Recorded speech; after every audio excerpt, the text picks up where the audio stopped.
Right, here we are, ladies and gentlemen. This shining looking object is a bicycle bell. It's from a 1946 to 47-ish Raleigh Sports bicycle manufactured in England. Now if I bring my hands into it, I can show you some more of it. It's held together by this one central screw at the top.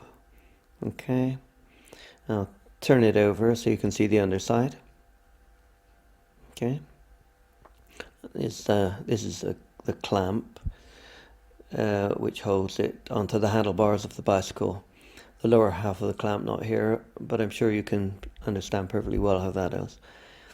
Now I've already loosened the screw somewhat, so let's remove it completely so that you can see the inside, because this is where it's interesting, and this is why I'm making a video about it, because it's interesting. Let's put the bell aside. Okay, there we are. Let's have a good look at this. This came to me incidentally about a week ago, this bicycle bell. My uncle is the owner of the bicycle itself. It was rusting away in his back garden for about the past 40 years. I don't know who owned it before that, in the previous 40 years.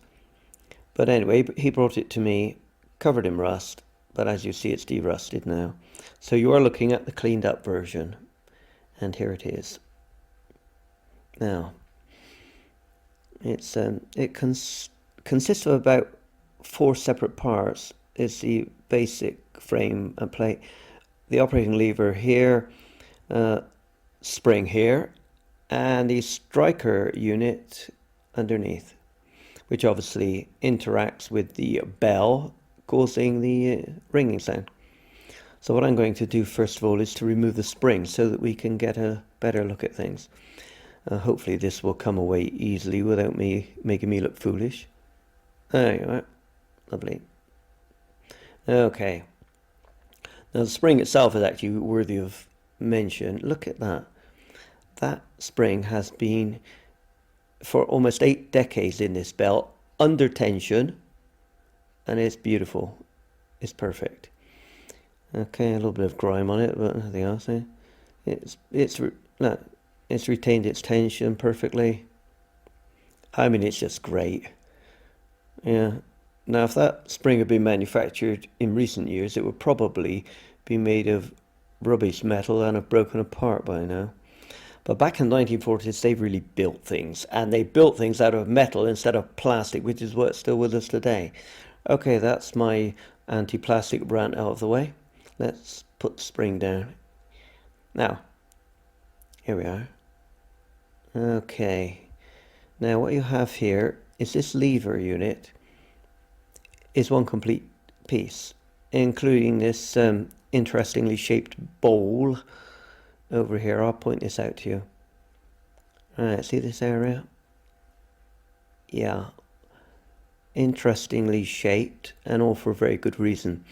Now, what goes on here is that the forward part of the lever curves down into here and interacts with the recess in the striker, causing it to swivel back and forth and obviously collide with the bell. There we are. Okay. Now, what I'll do next is to remove the striker so that we can see a bit more of everything. Just in case you happen to own a 1940s bicycle bell. Alright, let's try and get this out. And tougher than it looks. Right, there we are. That's okay. There's the striker. 2 nodules on the top, the reason for which will become apparent soon. Okay, so in operation, strikes against the bell. Okay, put that aside for the moment. Now, this there you are, archway here which attaches to the bell, and that's actually a separate part to the basic frame underneath. It's inserted into the frame through a couple of recesses, And what I've done to secure it is soldered it.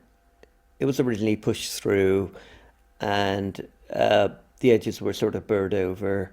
But when it was being dismantled, those edges were filed away in order that the piece could be removed. So now I've soldered it back in, which should hold it just fine. Okay. Now look at that interesting shape there. That's all part of the lever mechanism. Down and around here.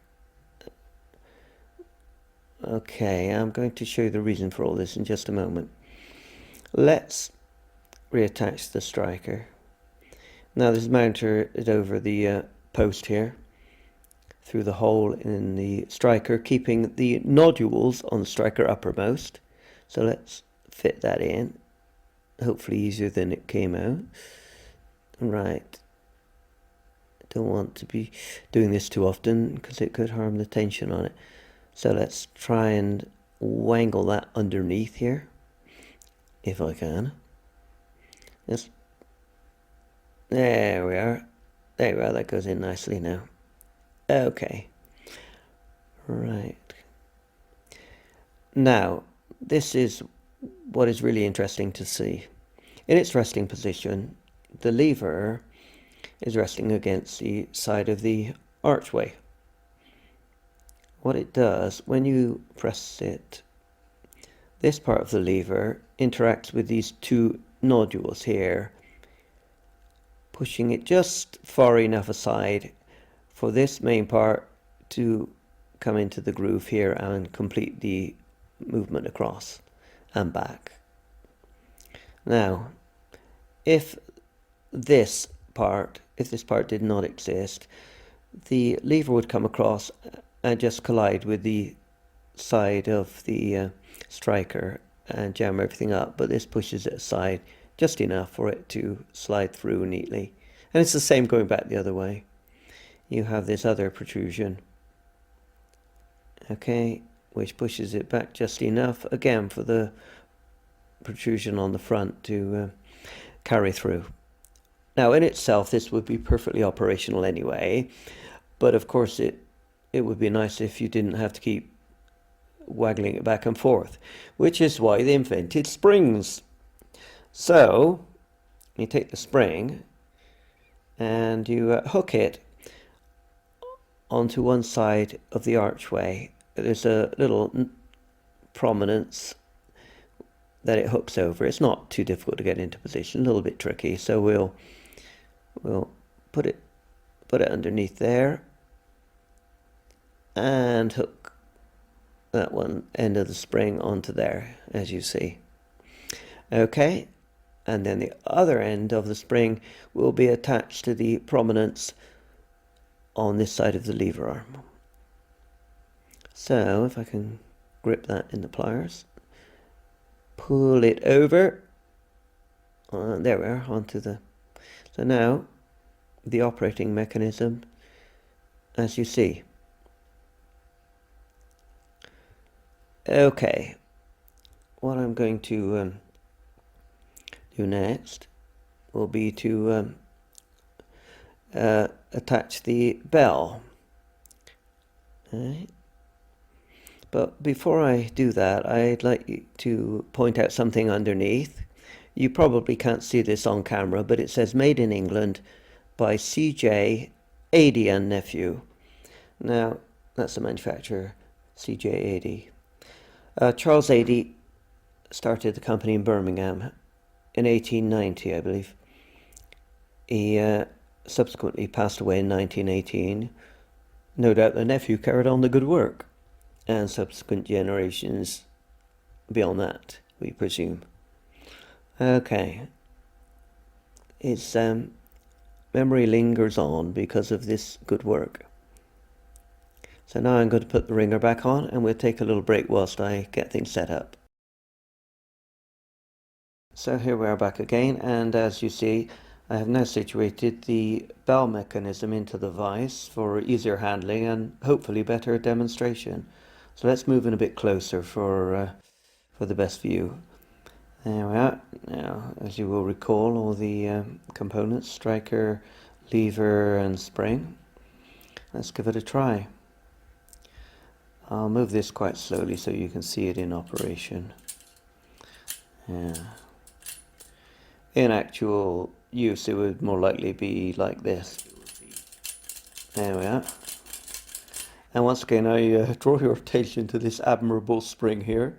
After all of these many decades in the bell, it's still operating at maximum efficiency with no loss of tension whatsoever. It's beautiful. So let's put the bell on and we'll hope to hear it ringing. Just put the screw in lightly.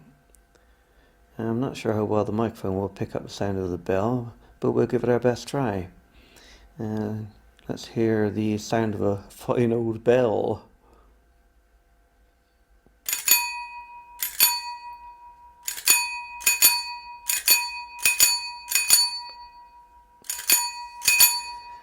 There we are. That is the sound of a 1940s bicycle bell, as manufactured by C.J. Adie and nephew of Birmingham, England. Well, I hope you enjoyed that video and found it interesting, and thank you for watching.